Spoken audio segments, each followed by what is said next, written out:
I think one of the things, Pastor Dr. Matlock, that is missing from the way that the gospel has been presented that causes a disconnect between what we consider to be the gospel and the emerging adult demographic who hears it.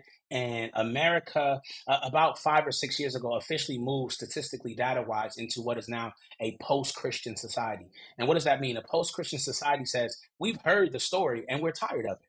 Right. And so one of the things and one of the reasons why people from challenging social economic backgrounds, marginalized communities are troubled by the gospel is because, as you said, there's so much noise and the way that we often categorize and characterize sin. But the gospel that we're going to preach and we're going to talk about is a gospel that literally cuts through that white noise because it names sin not merely as private moral failure, but as social, as structural, and as systemic brokenness. Right? We're so used to fighting sin as an individual effort. Everybody thinks they have to go at it alone, but the Bible is a communal book. The Bible is about a group of people who have a shared set of beliefs, a shared culture, a shared identity, realizing that what one suffers from affects the whole. And so that's one way. Another way is that the gospel literally refuses to sanitize the ways greed and exploitation and elitism and oppression state daily life. So we're preaching a gospel that is not going to shy away from talking about and naming and calling out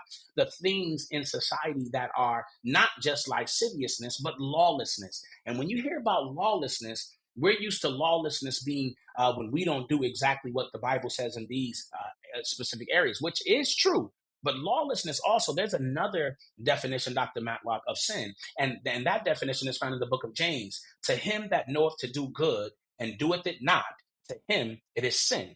Right? And so the gospel also in culture, the gospel in a culture that normalizes consumption, that normalizes individualism, that normalizes self-interest as virtues. The gospel that we preach, it literally disrupts that lie.